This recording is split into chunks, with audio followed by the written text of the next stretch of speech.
Good morning, welcome back to our channel. তো আজ হচ্ছে সোমবারের সকাল, এখন বাজে হচ্ছে 8:30। আর আজকে আমরা দুজনে অনেকটা তাড়াতাড়ি উঠে পড়েছি। মানে ও তো একটুখানি শুয়ে থাকে, কিন্তু আজকে ও উঠে পড়েছে। তো আমি দেখো এদিকে চলে আসলাম ঝাড়ুটা লাগাতে। আর এই কদিন ধরে প্রচণ্ড গরম পড়েছে, এই এক সপ্তাহ হলো 43, 44 মানে 45ও চলে যাচ্ছে কোনো কোনো দিন গরম। এত পরিমাণে গরম। তাও একটা জিনিস খুব ভালো যে আমাদের এই ঘরটায় খুব একটা গরম নেই।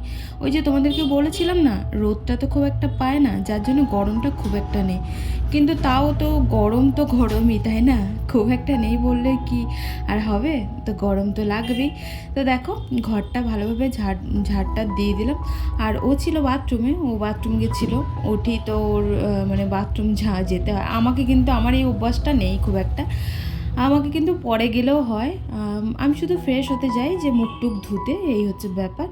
তো সকালবেলাতেও চিড়ে টিড়ে ভিজিয়ে দিল, আমি বললাম ওকে ভিজিয়ে দিতে। আর ওদিকে দেখো আমার সবজিটা হচ্ছিল, তো তারপরে আমি গ্যাসটা একটুখানি লো করে দিলাম, অনেকটা আর কি জোরে হচ্ছিল।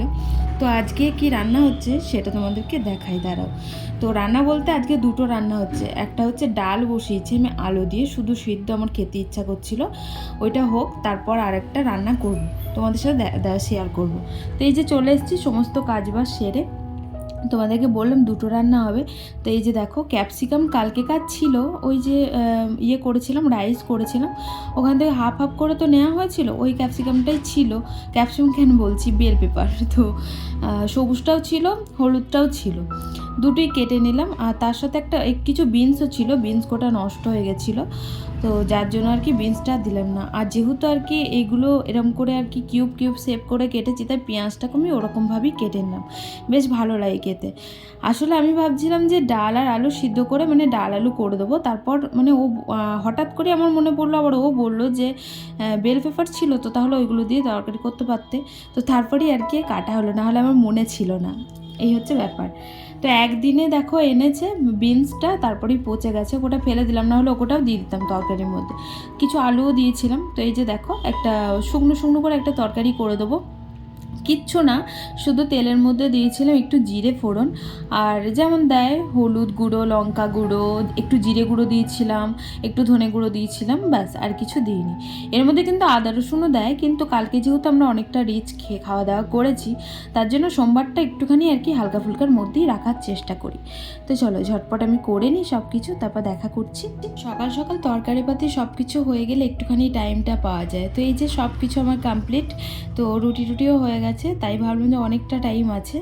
আর এখন আমিও বলছিলাম ওকে যে চা করবো, চা খাবে, আমার খেতে ইচ্ছা করছিলো। তারপর ও বললো যে না, চা আর খাবো না, চলো চিড়েটা খাইগা। তো চলো খাওয়া দাওয়া করে নিই।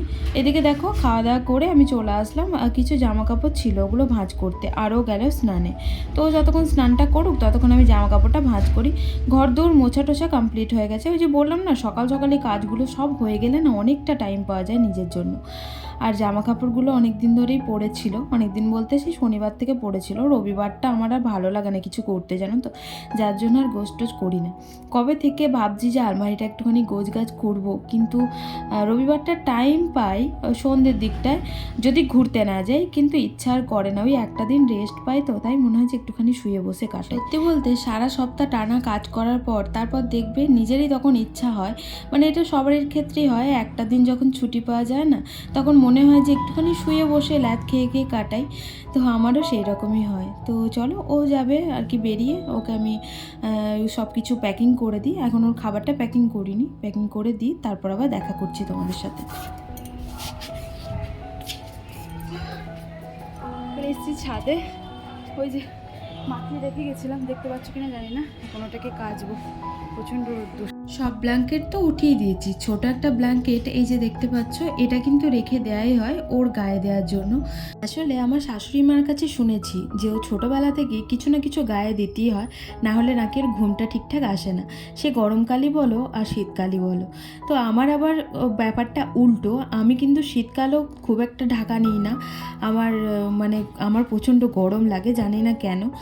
ঢাকা নিয়ে আমি বেশিক্ষণ থাকতে পারি না, ঢাকা নিলেও মনে হয় পাটাকে বের করেই একটু শান্তি। তো অনেকজনের অনেক রকম আর কি হ্যাবিট আছে, আর সেই জন্য এই ক্যাঁচাটাকে বার করে রেখে দিতে হয়, মানে এই ছোটো ব্ল্যাঙ্কেটটাকে। আর অনেকদিন গায়ে নিতে নিতে একটু গন্ধও হয়েছিল, প্লাস একটু অনেকটা নোংরাও হয়েছিল। শার্পও আমি কম নিয়ে এসেছি, বুঝতে পারিনি, আর প্রচণ্ড পরিমাণে দেখতে পাচ্ছ নোংরাও বেরোচ্ছিল। তো এটা আবার কি হয়েছে জানো, আমি তো যা পেরেছি কেচেছি, কারণ আমার দ্বারায় হচ্ছিল না এত পরিমাণে রোদ্দুর। আসলে নিচে কাচলে কি হতো বলো তো, আমি উপর পর্যন্ত বয়ে নিয়ে আসতে পারতাম না, যার জন্য আমি উপরটাতেই কাচলাম। আর এই যে দেখতে পাচ্ছ জল এত স্লো পড়ছে, কি করেই বা হবে বলো। তো কোনো রকমে আমি কেচে মেলে দিয়ে চলে গেছিলাম। তারপর তো পরের দিন আবারও কাচা হয়েছিল, ও কেচেছিল নিচে, তারপর দুজন মেলে আর কি ধরে ওটাকে ছাদে মেলা হয়েছিল। তো রোদ্দুর ছিল, ছাদে থাকাও যাচ্ছিল না। তো চলে এসেছি আমি দোকানে, আর দোকানে এসে কাস্টমার করলাম, ঝাড়ু পোছা করলাম, পুজো দিলাম, আর এখন বাজে 12:30। অনেকটাই লেট হয়ে গেল, কারণ ভুড়ো ছিল, চুল কাটলাম দুটো, যার জন্য। আর এখন আমার খিদে পেয়ে গেছে প্রচণ্ড, এই হচ্ছে ব্যাপার। আর এই সামনে আমাদের একটা দোকান আছে, কি সুন্দর সুন্দর জুতো এসছে গো, ভাবছি একটা নেবো, 100 টাকা 150 টাকা করে। আর দেশে তো আর যা হচ্ছে না, তাও নিয়ে রাখবো। ভেবেছিলাম যে ষষ্ঠীতে যদি যাই তাহলে অনেক কিছু, মানে অনেক কিছু বলতে দুটো কুর্তি নেবো, আর দুটো স্যান্ডেল, মানে জুতো নিতে হবে। জুতো নেই আমার বাড়িতে পরা, মানে এই পরে পার্লারে আসার মতন ওই একটা নিয়েছিলাম 150 টাকা দিয়ে, ওইটাই। আর এমনি ভালো জুতো আমার নেই, বাড়িতে পরে আছে দুটো জুতো ভালো ভালো, কিন্তু এখানে নেই, এই হচ্ছে ব্যাপার। তো দেখি নেবো এখান থেকে, খুব সুন্দর সুন্দর লাগছে জুতোগুলো। আর একটা প্লাজো নেবো, 100 টাকা করে প্লাজো, সেল দিচ্ছে। চল পরে দেখা করছি তোমাদের সাথে। এখন যাচ্ছি বাড়ি খাওয়ান দাওয়ান করতে, এখন 2:30 বাজে, খিদে পেয়েছে, যার জন্য চলে যাচ্ছি। আর সঞ্জয় ফোন করেছিল, খেতে বসলো, তো আমি দেখছি খেয়ে আসি। তো চল পরে দেখা করছি তোমাদের সাথে, যাই। আর এই রোদে বাইরে বেরোতেই আমার ভয় লাগছে জানো, এত পরিমাণে রোদ বাইরে, পুরো পুড়ে যাচ্ছে। সকালবেলা তো পুড়ে গেছি অলরেডি, এই ইয়েটা ওই কম্বলটা কাচতে গিয়ে এখন আবার যেতে হবে তুলতে, ওরে বাবা কি গরম লাগছে আমার, কি বলবো। চলো যাই, গিয়ে আবার দেখি গেটে কতক্ষণ দাঁড়িয়ে থাকতে হয়, কেউ আছে কি না আছে কি জানি। গেটে আবার বাজাতে হবে বেল, তারপর আবার খুলবে, বিরক্তিকর এই রোদের মধ্যে। Good evening. তো এখন বাজে সন্ধ্যে 7টা, আর বর চলে এসেছে, এসেই এই যে আমাকে বার্গার দিয়ে গেল। তো বার্গার খেতে মন হচ্ছিল, রবিবারে বার্গার খেয়েছি, তারপর এত খেতে ইচ্ছা করছিল। দাঁড়াও, কাস্টমার এসেছিল, না না আসেন। এত খেতে ইচ্ছা হচ্ছে যে আমি ওকে বললাম যে তুমি বেরোবে যখন নিয়ে এসো না, দিয়ে ও ভুলে গেছিলো, তারপর ঘরে এসে আবার গেছিলো আনতে। এই যে খাবো বার্গার।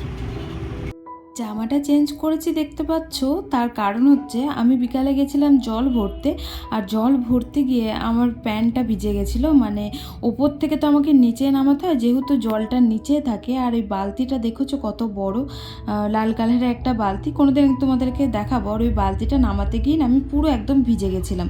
চলে এসেছিলাম বাড়ি, আর বাড়ি এসেই মনটা খারাপ হয়ে গেল, কারণ হঠাৎ শুনলাম বাবার খুব শরীর খারাপ। তো কদিন ধরেই হালকা হালকা শরীর খারাপ ছিল, তারপর এখন নাকি শুনলাম ডাক্তারে অনেক কিছু টেস্ট করতে দিয়েছে। আসলে বাবার পায়ে শিরাতে টান ধরে গেছে। তো ডাক্তারে যেটা বলেছে যে শিরাতে প্রবলেম হয়েছে, একটু হাঁটাচলা করতে কষ্ট হচ্ছে, আর পায়ে যন্ত্রণা করছে। আর ওইসব শুনেই তো আমার বাবার কিছু হলে, বাবা মার কিছু হলে না, আমার সত্যি বলতে খুব কষ্ট লাগে। আর তাতে আবার এতটা দূরে পড়ে আছি, কাছাকাছি থাকলেও কোনো ব্যাপার ছিল না। তো এখন বাজে রাত 10টা, আর দোকান থেকে চলে এসেছি, এসে খাওয়া দাওয়া করলাম, তারপর কিছু জামা কাপড় গুছিয়ে রেখেছিলাম সকালবেলাতেই, ওগুলো ঢোকানো হয়নি। যেমন শরীরটা একদম ভালো নেই, মনও ভালো নেই। তো দেখে হয়তো বুঝতেই পারছি, আজকে আমি জানি না কি শেয়ার করেছি আমি সারাদিনে।